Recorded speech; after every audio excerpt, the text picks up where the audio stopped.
Fauci's got to be really nervous right now because Rand Paul's getting serious. Rand Paul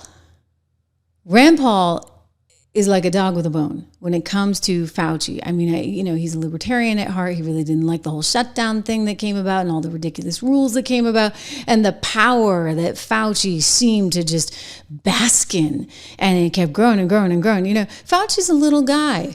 I have a little dog. My little dog barks a lot. He likes to feel powerful. You kind of wonder if Fauci was somewhat similar. Senator Rand Paul has formally issued a criminal referral of Dr. Anthony Fauci to Attorney General Pam Bondi in the Department of Justice following revelations that Fauci's pardon was signed by an Autopen. So have at it, he's thinking. We got to go after this guy because he deserves to have been gone after. This came up recently in an interview I want to share with you.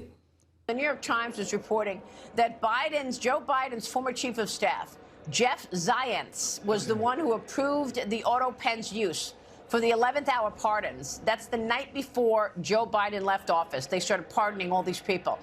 The pardons included a preemptive pardon for General Mark Milley, a preemptive pardon for Dr. Anthony Fauci. Now, you are reissuing your criminal referral of Anthony Fauci to the Department of Justice. Your reaction to now Jeff Zients being the one who pardoned Fauci, okay? It wasn't Joe Biden. He was pardoned by Jeff Zients. Yeah, my first question is, who knew? Who knew that there was a President Jeff Zients and he was in charge of pardons? I mean, it is really shocking and, in all likelihood, criminal. Now, will they try to backpedal and say Biden was somehow involved? I think that's what they'll try. But an Autopen pardon, preemptive pardon, there's a lot to go on here. The only way we could actually get this into court is hopefully the DOJ would do their job, indict Anthony Fauci for the felony of lying to Congress, and then take it to court. And then they can plead that he has been pardoned, but then the court could judge whether the pardon is valid. So the only way we get this into court is someone who's been pardoned will have to be indicted. And I would promote that Anthony Fauci is a prime specimen for this.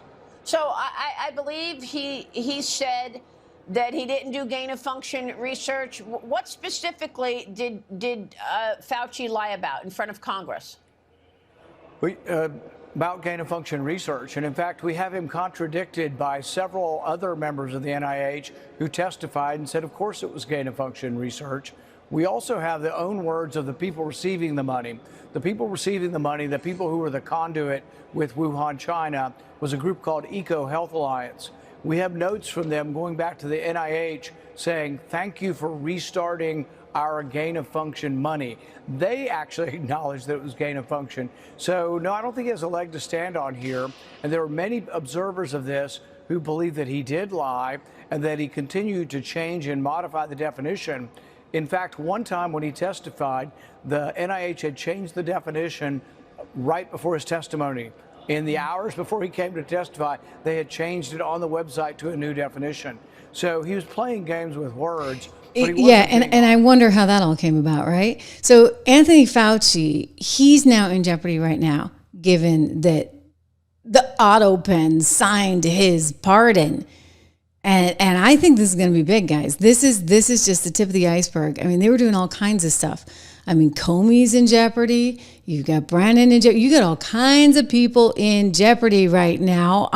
Good news is markets, they continue to like Donald Trump. You see the markets closing out the day higher on all this Trump optimism. We've got Dow Jones Industrial Average up 0.5%, S&P up 0.5%, NASDAQ up 0.7%. This is good stuff all around. So again, a lot of optimism, even in the face of him saying, you know what, I'm done with the Fed chair.